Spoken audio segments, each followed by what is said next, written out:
For y'all that don't know me, my name is EPHRAIM Marrero, state number FT3665, and I'm presently serving a life sentence in the DOC in Pennsylvania for a crime that I didn't commit.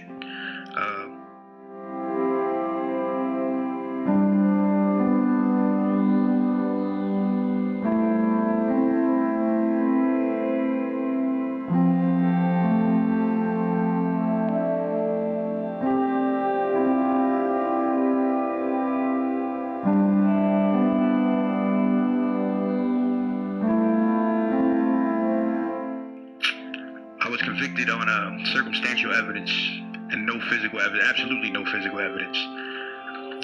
The reason being is because I was out there on the scene the night that it happened.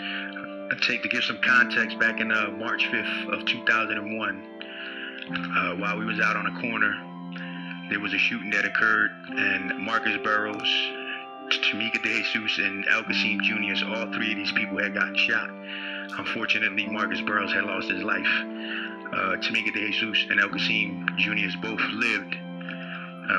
Some background to it, how I was implicated in the case was that, being as I was out there, the one individual who survived was under the impression that I had to know who actually did the shooting, so they started implicating me.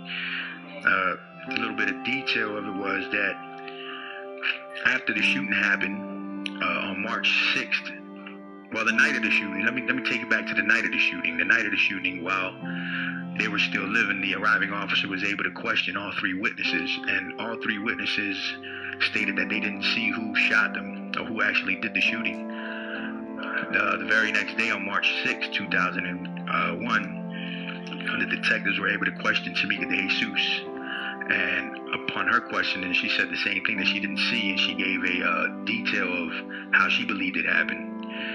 Unfortunately, she didn't see who had actually committed the shooting, so they went ahead and tried to speak with El Qasim Jr. They weren't able to speak to him until March 12th because he was recovering from his wounds.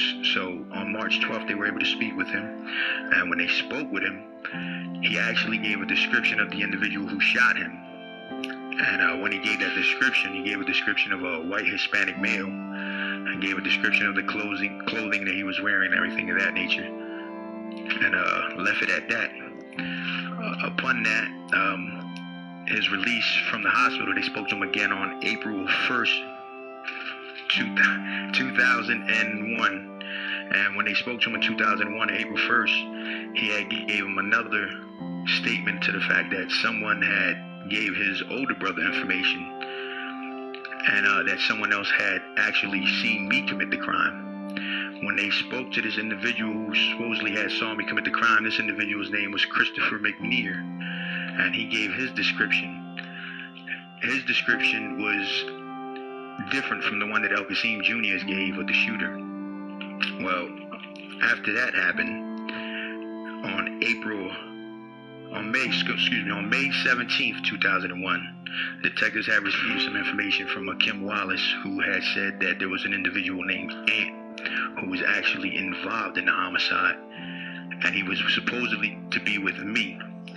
Well, when they questioned Ant, this kid named Anthony Cheatham, he said that he was out there, but he had left about 45 minutes prior to the shooting. They tried to question this Kim Wallace, but never were able to do so because she had gave a fictitious address, so they were unable to contact her. After that, on May 29th, that's when they actually interviewed Anthony Cheatham. After that, the case went cold. From there. I had got, unfortunately, I had gotten arrested twice after that for unrelated situations, unrelated cases. And on July 17th, I had actually spent some time in the county jail. Throughout all this time, no detectives ever spoke to me about the case. Nobody ever questioned me about the case. And I was unaware that I was even a suspect of the case. At which point, when I had got out of the county jail, I had moved to South Carolina in about March of 2002. And April 18th of 2002, Richard Spady, who is actually a friend to Marcus Burroughs, El Qasim Jr., and Christopher McNear, he had gotten arrested for a DUI while he was on probation for intimidation of witness and aggravated assault. he somehow made bail and then gotten arrested again on May 21st, 2002 for a slew of charges. Gun charge, carrying a firearm in a public street, burglary, and simple assault. All these charges were placed on him, at which point his back judge placed a judge-only detainer upon him, and he was incarcerated and had to wait to the outcome of both cases and to see his back judge. On June 28, 2002, he somehow got that May 21st arrest dismissed right a month after he had gotten arrested. So May 21st he got arrested. June 28th, them charges were dismissed, but he was still being held over for his driving under the influence charge that he had obtained in April of 2002. And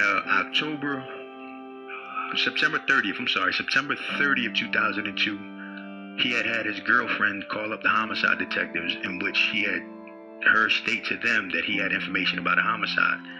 The homicide detectives, one detective, Jeffrey Perry, picked up the case, and on October 4th, he had gave a statement to the detectives and said that I was the one that actually committed the shooting. And when he gave his description, he gave a different description than Christopher McNear had given primarily, and he gave a different description than what El Qasim Jr. gave when his first was interviewed. So after that, on October 10th, El Qasim Jr. gave a third statement in which he also implicated me. And what's ironic about this is that between Richard Spady's October 4th conference recording has started. Between Richard Spady's October 4th statement and El Qasim Jr.'s October 10th statement, they said the exact same thing, to which they said I had pointed a gun at them and the hood on my head fell off, which I find coincidental that after 19 months they both remember the same exact thing as far as what happened, but don't have the same description of clothing. On October 16th, Richard Spady's DUI charges were somehow wavered as not guilty. Then on November 3rd, he was released from incarceration by his back judge.